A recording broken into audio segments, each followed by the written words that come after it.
if we can put today's younger generation on a path by sort of teaching them how to grow their own healthy food from like a young age, they can completely change their life for good if they know that they can grow food in urban places.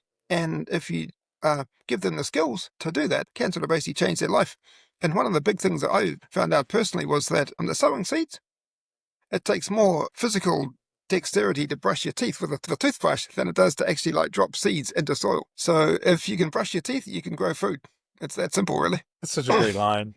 Hey, y'all, it's Jolly with Interrupt Hunger's Move, Eat, Give podcast. I'm here to help you get back to your roots and live like our ancestors did, before ultra-processed foods poisoned us and before technology trapped us in sedentary, isolated lives. I interview experts in exercise, nutrition, and food insecurity, people who've transformed their lives through healthy habits, and community health champions building healthier communities, all to discover exactly how they did it and share those strategies with you. Our goal? Take these proven methods back to Bernie and make it the healthiest small town in Texas. Then share our blueprint to create healthy small towns all across this incredible country. Before we get to today's guests, here's how our Donate Your Weight program helps you celebrate weight loss victories, whether you're going solo or joining a team challenge. If you've ever said, I know what I need to do to lose weight, I just need to do it, then this challenge is for you. We help you turn your knowing into doing. The Interrupt Hunger 12-Week Weight Loss Challenge is a plan to help you lose weight by creating healthy habits in a fun and easy way. While you create new habits, we use compassion and community to help you stay motivated long enough for your new habits to stick. Bring the 12-Week Weight Loss Challenge to the places you live, work, and pray. Once a week, come together to exercise as a team in your neighborhood or at a local park. Then, once a month, come together to give back to your community by volunteering at a local food bank, food pantry, or soup kitchen. And finally, once a month, donate your weight to celebrate your weight loss victories. Donate at least $1 for every pound you lose to help fight hunger. 100% of proceeds benefit a food pantry in your area. You already know exercise makes you feel better. You already know the difference between healthy and unhealthy eating. And you already know it feels really good to give back. The Interrupt Hunger 12-Week Weight Loss Challenge helps you to be intentional about how you move, eat, and give, and helps you turn your knowing into doing. Visit interrupthunger.org to join as an individual or start a team. Contact us with any questions. We're always happy to chat. Hey everyone, it's Jolly here with Interrupt Hunger's Move, Eat, Give podcast. Thanks for joining us today. We've got Jon Walsh all the way from Tokyo, Japan. Jon, thanks for joining us today, sir. My pleasure. All right. So, man, this is a big question, but how did you end up in Tokyo teaching urban gardening? You've got a fantastic story, so let's hear it. That actually goes way back to 1963 when my father was traveling around Norway. He was posted from New Zealand to the UK to work for the Defence Department, and he really liked traveling, so he went traveling around Norway, and he quickly found that he loved Norway almost as much as New Zealand. When my brother and I were born, he basically raved about Norway, and he said that if he had a choice of living somewhere else outside New Zealand, he would want to go to Norway. And then, and that led me to, during my high school years, I was looking for a pen friend. So I subscribed to a Australian music magazine, and it had like a pen friend page. And there was a Norwegian girl in there who was looking for pen friend. So I wrote to her and said that my father had been to your country and he loved it. And she wrote back straight away. And that was 1988. That's quite a while ago. And we became good friends, and we still are. And I went to Norway, and I stayed with her back in the late 90s, and we became very good friends. And then the clock sort of wound forward to 1995, and this Norwegian lady, Mogni Skiftemann, she sent me a little note and said that she's just started writing to a Japanese girl in Tokyo, Japan, who's cute, and she might be my type. And so I started writing to her in Tokyo. This was 1995, and we were like sending like real letters to each other. This was pre-email, and we got on really well. And letters sort of went back and forward, and then we started phoning each other in about 2000. And phone calls became more frequent and longer. And 1 month, she had a phone bill for like 90,000 yen. And she quickly realized, wow, I could spend that much money and buy like a one-way flight ticket from Tokyo to Auckland. And so we I love thought, that. okay, this is getting a bit out of hand. Maybe one of us should move. So I decided to move to Tokyo in 2002, March. And yep, I came across for like 3 months at 1999 to meet her for the first time, but moved in 2002. And the rest, as they say, is history. I've been there since then. Yeah. So it's quite a long story, but it basically goes back. That's a It's like fantastic linked around story. love. No, I love that. Yep. And Yeah. then when Travel I the world moved for here, love. Yeah. I was working in IT in Auckland and also the UK, where I was living for 2 years during the late 90s, and then moved here to Japan and quickly found out, like many foreigners do, that if you are not fluent in like Japanese, the job market suddenly becomes much more constricted. And so I fell back on writing. I was doing quite well at just creative writing back in high school. And I picked up a job just after landing here at a bilingual magazine, Japanese English magazine, and told the manager that I used to write. And he said, do you want to write? So I said, okay, because my first job with the magazine was just a part-time proofreader, just sort of checking English that had been translated from Japanese. And then I became the main writer for the magazine for 8 years until my daughter was born, and the creative juices dried up thanks to the late nights and like no sleep during the first few months. And that was 2008. And then I picked up another job at a technical translation company, which I'm still doing now.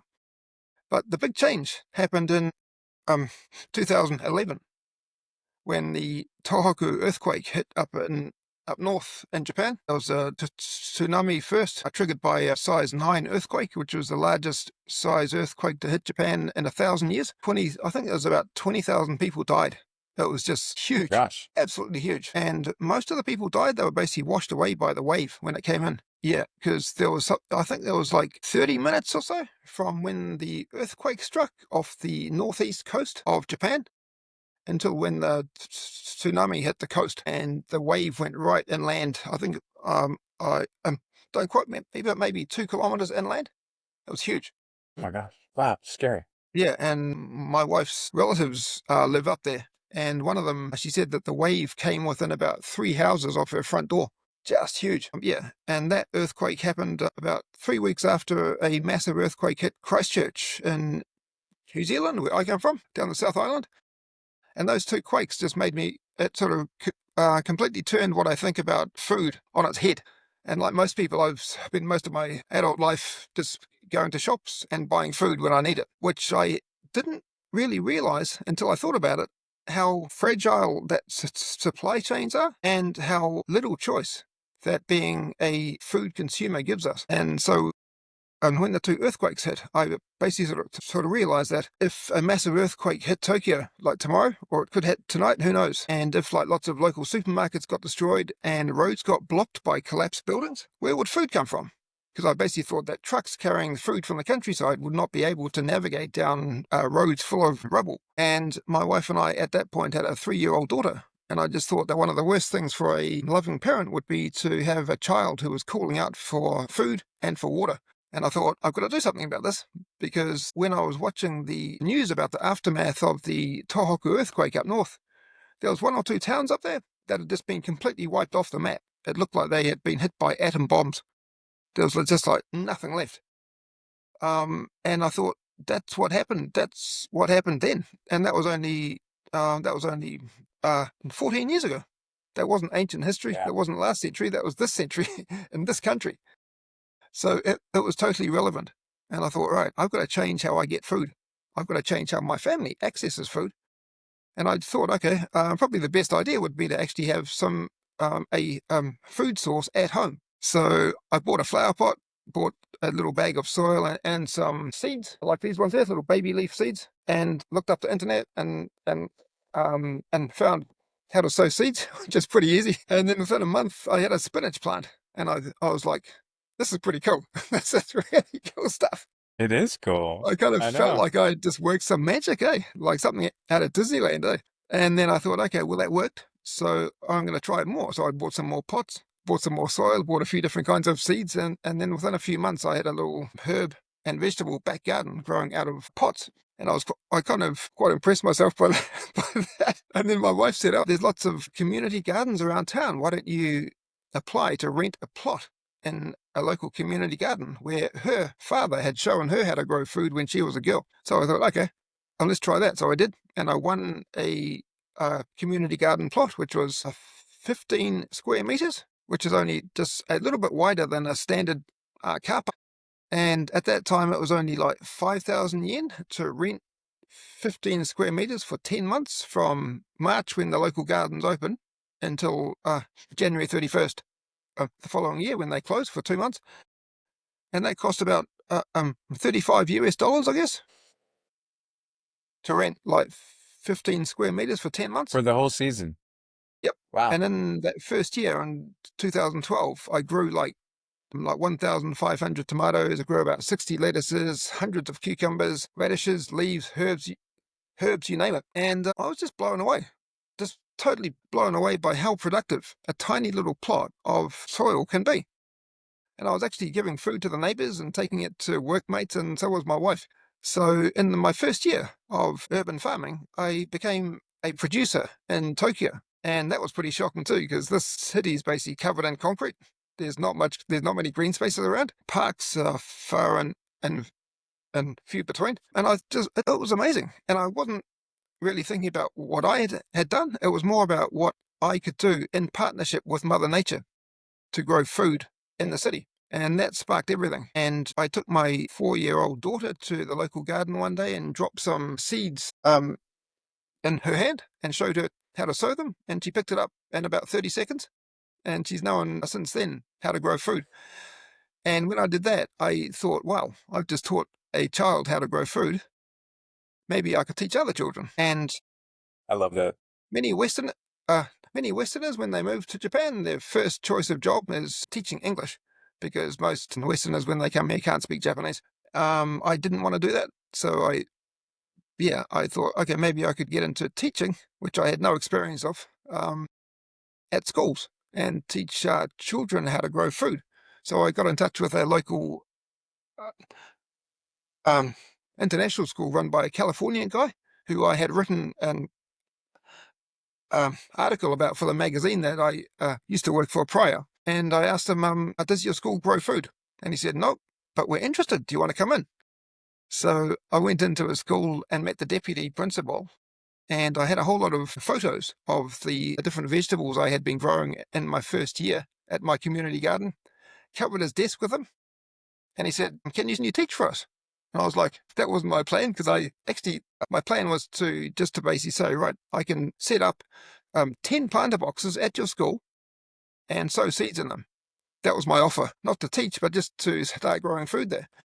And he was like quite okay with that. But when he saw what I had grown through the photos that I covered his desk with, he said, oh, do you want to teach? And I had no teaching the experience. I've had a speech problem since I was 6. Those two things, they don't support teaching at all. But I just thought, okay, what the heck? This is a great chance and a really good challenge. So I just thought, I'll take you up on that. And then I spent the next 3 months creating 10 different urban farming lesson plans and started teaching grade 4 kids. And that was 14 years ago. Since then, I've taught 2,000 people around Tokyo and Japan how to grow food. I've taught 1,500 students to grow food, set up more than 100 gardens around the city, mainly at schools and hotels and private homes too. And I basically become Japan's leading native English-speaking urban farming consultant/teacher. So yeah, I'm in a really niche market. I've got 2 staff members now who they may become future competition, but hopefully we'll continue collaborating. But it's a really sort of a niche market. But it's been one of the greatest things I've done. That is so It's just exciting. been really, really I good. love that. I love so much. Yeah, there's so much about your story, starting back from like, going all over the world to find love and follow it and meet your wife, and the different perspectives you get from traveling is just wonderful. And then I love the story about your daughter. It's so funny. When I started growing like microgreens recently, and I'm like, hey, I almost feel like a new dad when every time, something pops up out of the dirt, and it's so exciting. But so many people say, I don't know how to garden. You put a seed in the soil and you cover it and you water it. That's it. That's it. I love hydroponic gardening because you can do it inside. But yeah, I mean, Yeah, it's so simple. I don't know why we have this built-in fear of gardening. So I love that you're helping so many to overcome that fear, and especially young people. That's just wonderful. yep. Well, the big thing about teaching children is they're the future, and if we can put today's younger generation on a Excuse me. healthy path by sort of teaching them how to grow their own healthy food from like a young age, they can completely change their life for good if they know that That's the one that they can grow food in urban places, and if you give them the skills to do that, can sort of basically change their life. And one of the big things that I found out personally was that the sowing seeds, it takes more physical dexterity to brush your teeth with a toothbrush than it does to actually like drop seeds into soil. So if you can brush your teeth, you can grow food. It's that simple, really. such a great line. Yeah. I love that. Mm.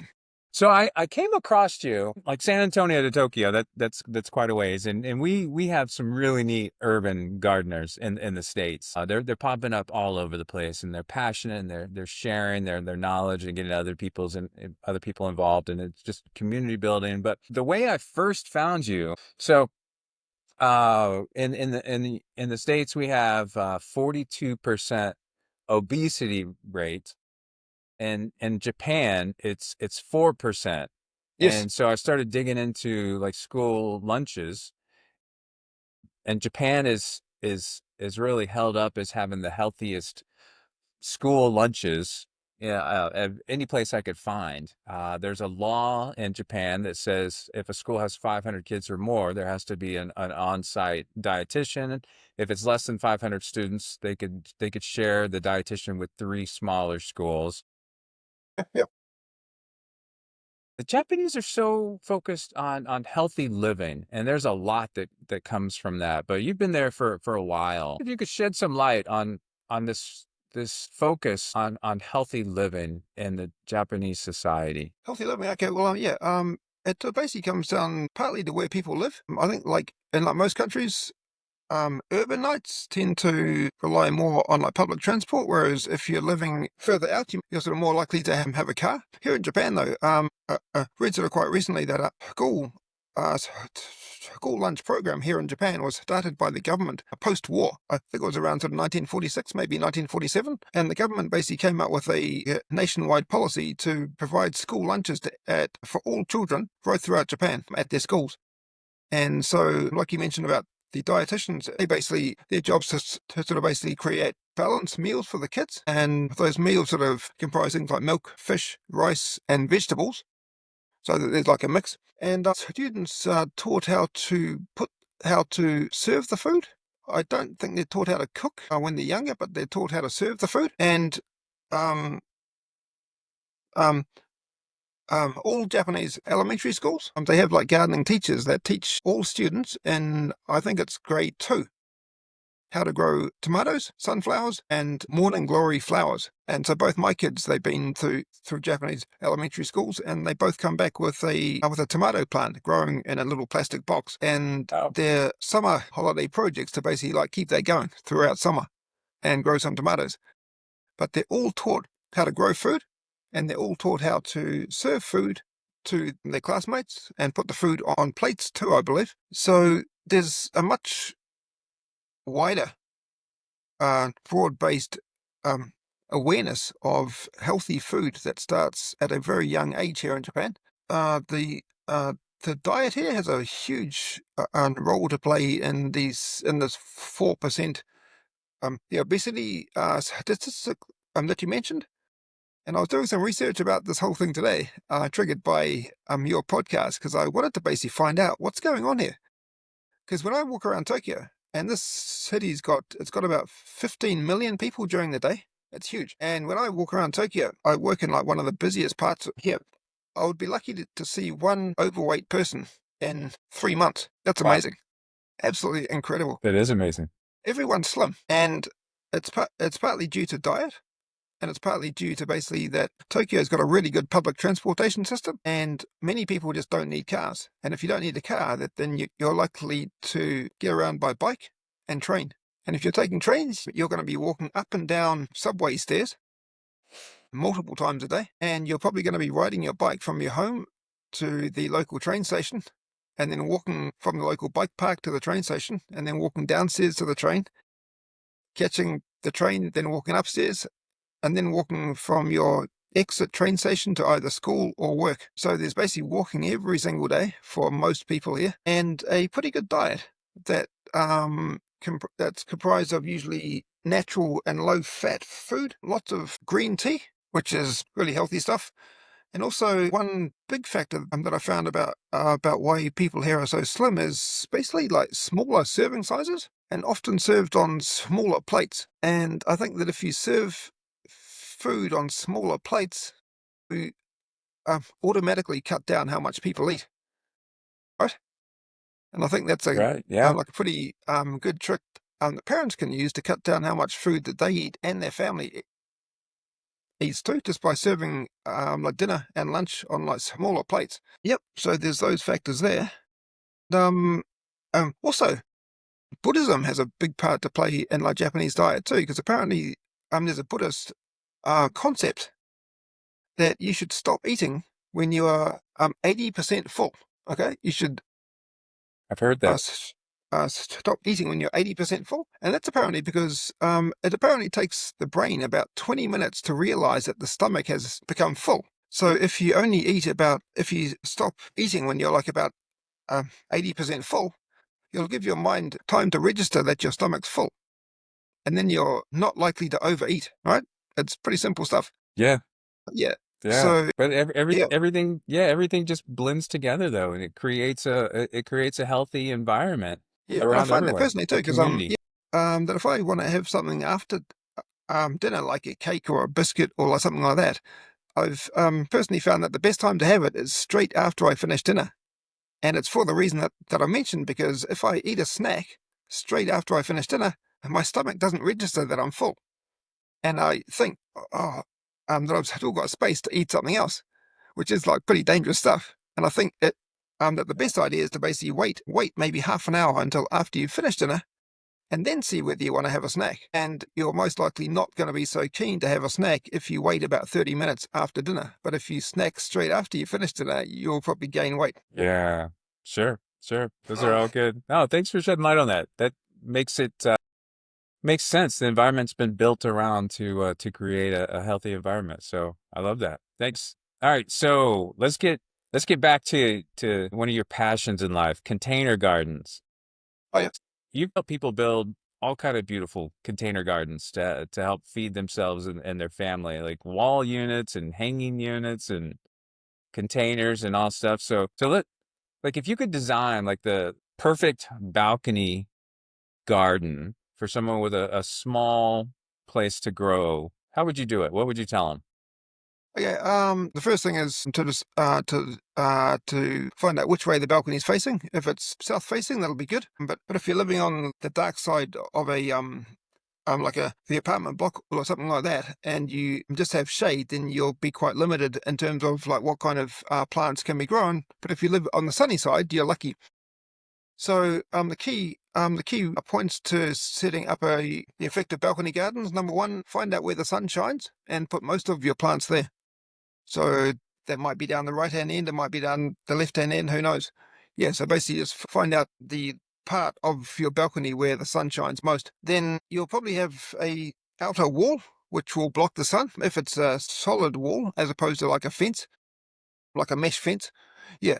So if you have a solid outer wall to your balcony, if you're living off the ground, for an example here, you'll have to like lift up your plants to maximize the sun exposure. So what you can do there is just like put a table outside and then put your planter boxes on the table so that they receive maximum sunshine. You can look at somehow attaching planter boxes to the wall.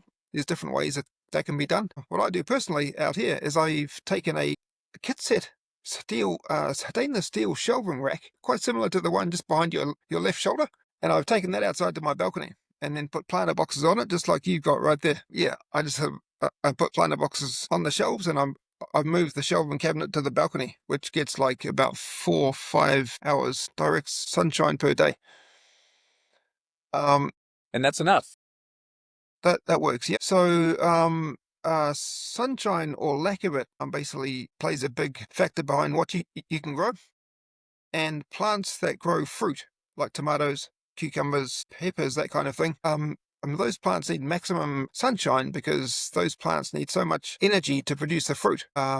As opposed to like green leafy vegetables like lettuces and spinach and baby leaf like these ones here. These don't need so much sunshine. So if you want to grow green leafy vegetables like this, you can get away with 2 or 3 hours direct sunshine per day. But if you want to grow plants that create fruit, like I mentioned before, you need maximum sunshine, hopefully 6 hours plus per day. And if you don't have that, you can look at, if you have a flat roof, you could maybe look at setting up like a rooftop garden. Or if you don't have access to a roof, or if you don't have a flat roof, a good idea that I mention to people is just to talk around your network and ask whether a friend or a workmate or a partner, whatever, knows someone who has got a flat, safe, sunlit space that you could use to grow food. And if they do, and they're keen to work with you, you can just say, right, can I come and set up like a rooftop garden at your place? And if I do, then we can share the food. I love that. I love that. That's really Oh, simple. thanks. I appreciate it. So, what about like root vegetables? Have you figured out an easy way, a successful way for like potatoes and carrots on a balcony garden? Yeah, root vegetables, the main one that I grow is basically like radishes like these. These take about 20, 30 days.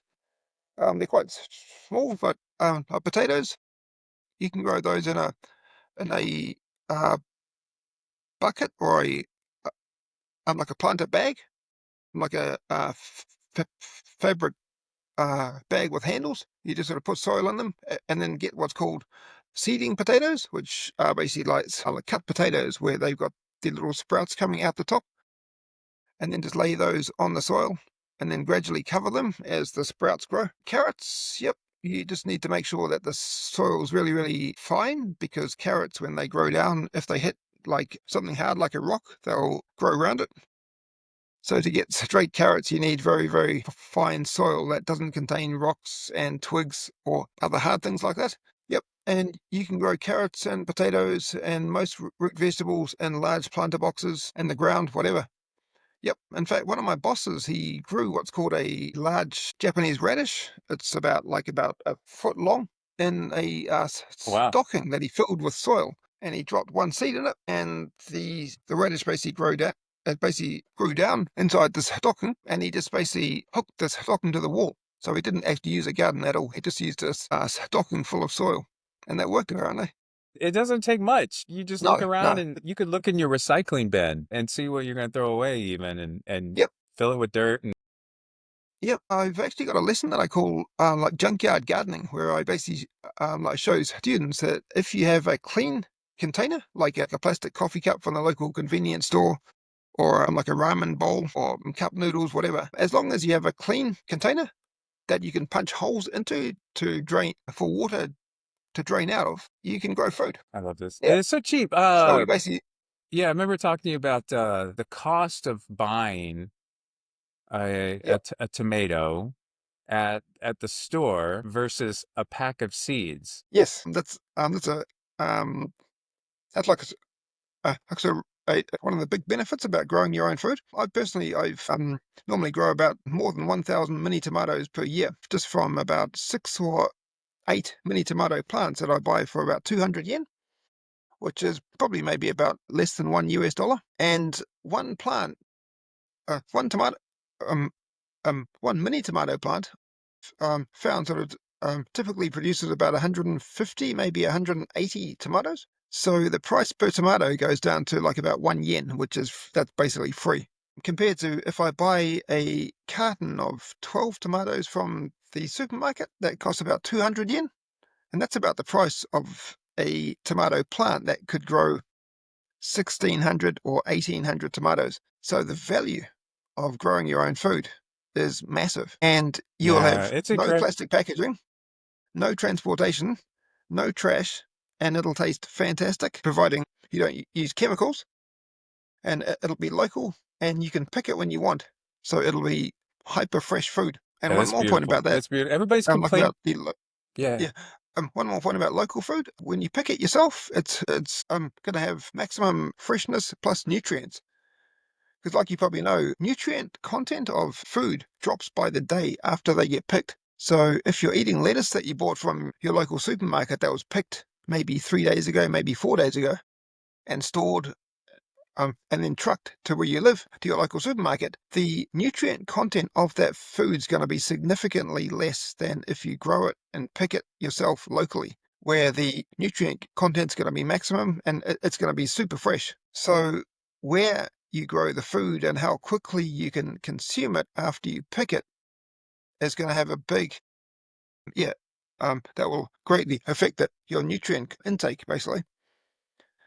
Yeah, sure. So, and our grandparents, they may not have all known this, but that's what they practiced when they grew food locally at home. And this is one of the big things that I've sort of come to realize fairly recently is that our grandparents' generation and every single generation prior to them ate organic food. Now, organic food's like a niche product, but it's crazy stuff because that's the real stuff. That's the natural food. And the other stuff that's been sprayed by commercial farmers is now just called food. So what's happened has been a reversal of what we consider to be food has been completely flipped. Yeah. The real food's now got this organic label, and the chemically processed and sprayed food's now just called food. And our grandparents just used to call the real stuff food that we now have this label for, and we're now eating what we call food, which is basically sprayed with poisons. So I think Yeah, it's really sure.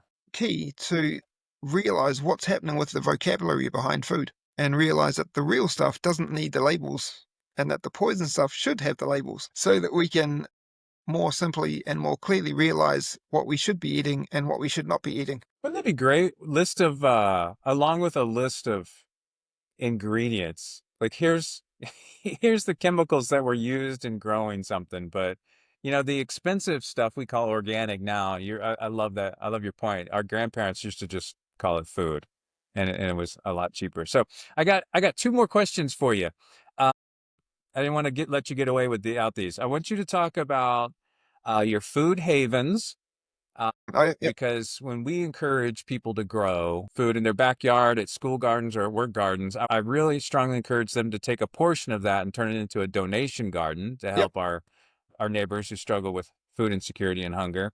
And then I also want you to talk about your dream after that of approaching a multi-story office building and Oh, yeah. bringing people together to grow on the rooftop. So why don't you start about your food havens?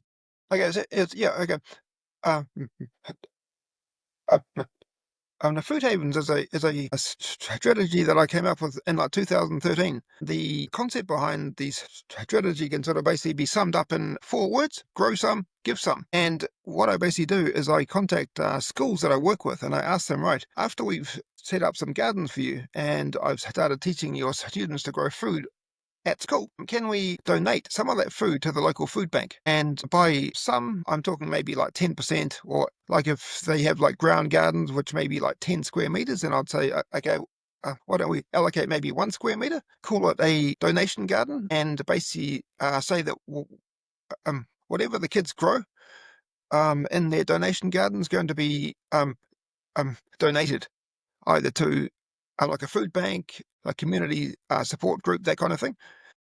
And schools love it, totally love it. I've had like 100% buy-in to that. I think there's at least 2 different reasons that they love it. And the first one's that many schools that I work with here in Tokyo, they have to do something for the community. They have to actually be doing something constructive in terms of like community support. So maybe like like cleaning up beaches, sending classes out to tidy up local parks, pick up litter, that kind of thing, or supporting elderly people around the community, that kind of thing. If a school gets a garden with a donation program chucked in or like linked to it, the school gets that community support program and they don't have to do something because my kids do it with my guidance. So the teachers don't have to do anything extra. It's just wrapped into my standard urban farming programs. And I've got multiple schools that I've been working at now because I've launched urban farming programs at like nearly 20 different schools around Tokyo now, and I've got about 5, 6 of them so far to basically run Food Havens programs, and they love to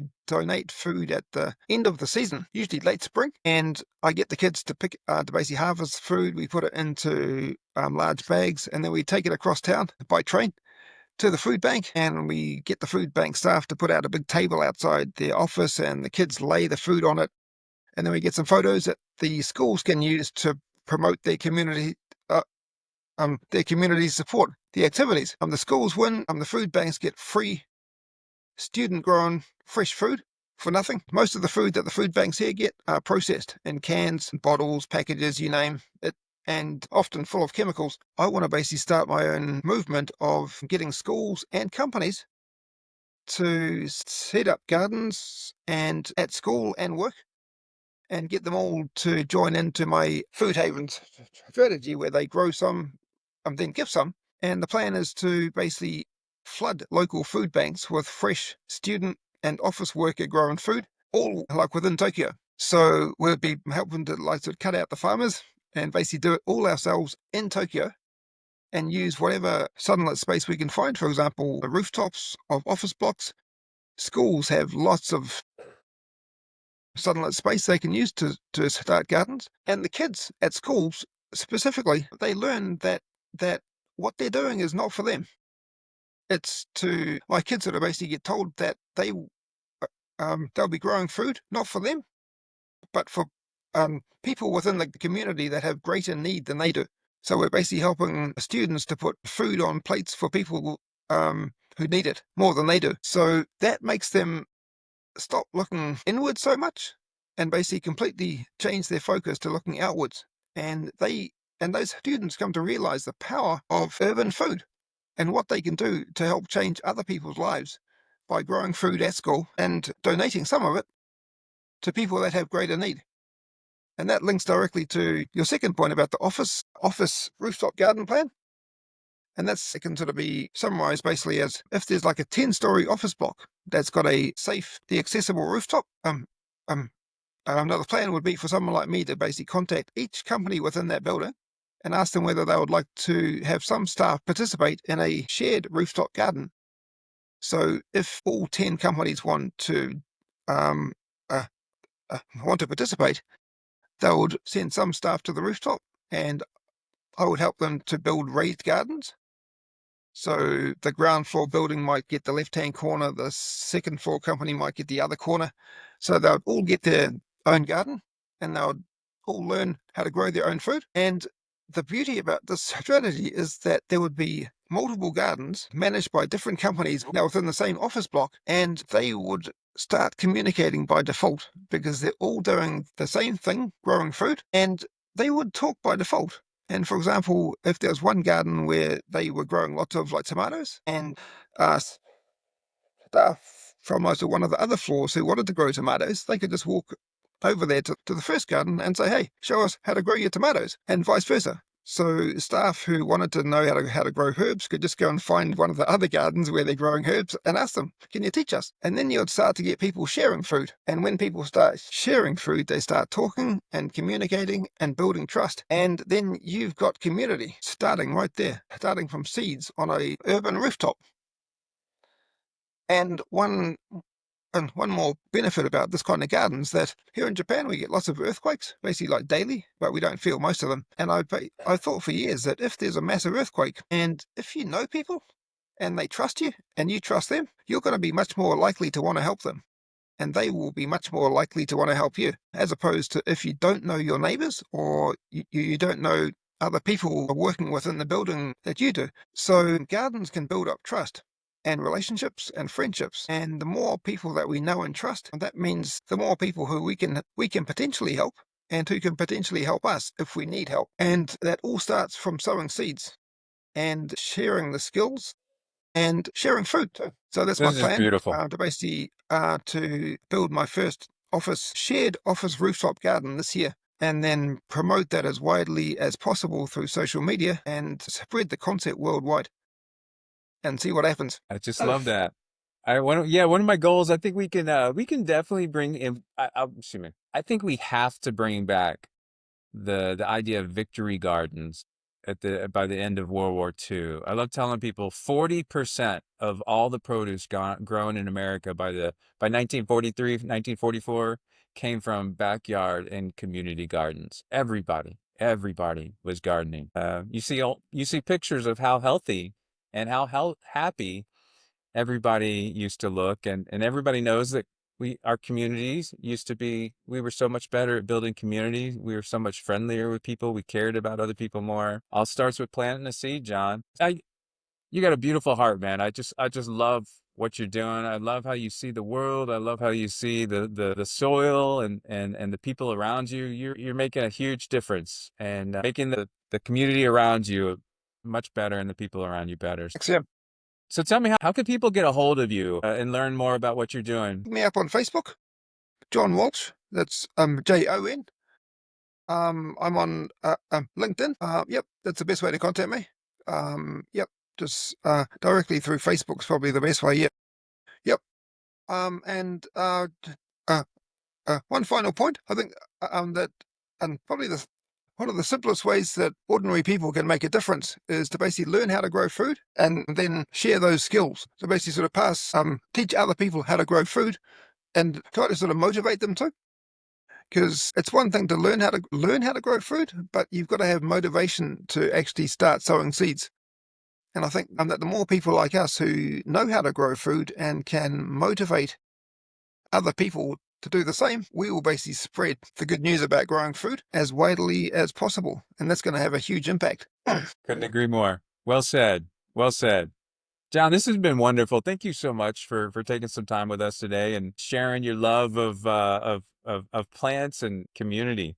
It's such a simple message and gets us back to our roots. So thank you so much. Certainly, it certainly does. Yeah. I've really enjoyed getting to know you and hearing how you see the world and what you're doing half a world away. We could be doing this all over the world. So we just need to Yeah. get more people sharing the good news. Yeah. One point. I'm not sure about what how gardening's perceived where you are, but over here, urban farming's almost perceived to be like a new trend. Yep.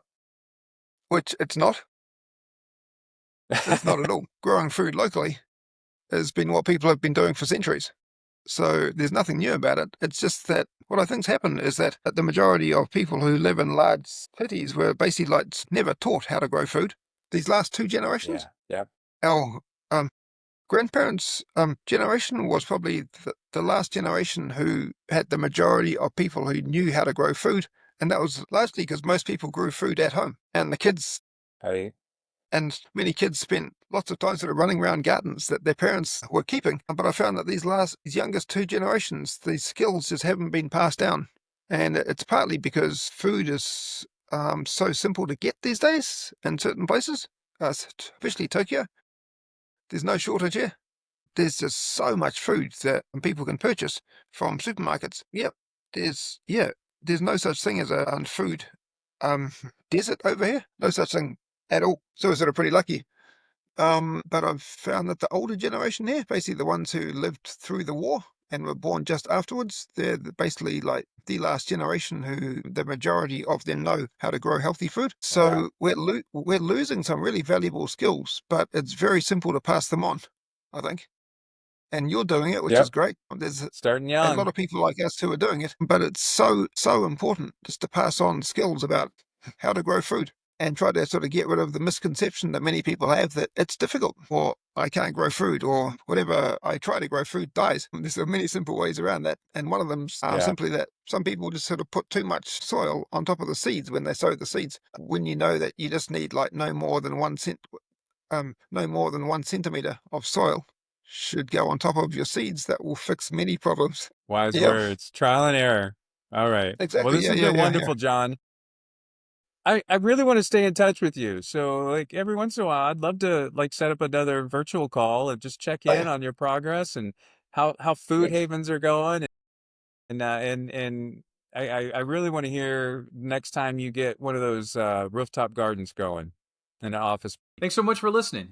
Please rate and review the podcast on the platform of your choice so we can reach more people and more people are recommended this podcast. And if you really liked it, the single best way you can help us grow is by telling your friends. Now, for all the legal stuff. The views and opinion expressed in this program are those of the speakers and do not necessarily reflect the views or positions of any entities they represent. For my day job, I'm an employee of AbbVie and appear on this podcast on my own accord and not in the professional capacity as an AbbVie employee. All viewpoints provided are my personal opinions and not intended to reflect those of my employer. If you have any questions or comments, please shoot me an email at jolly@interrupthunger.org. Let's go spread some joy, people.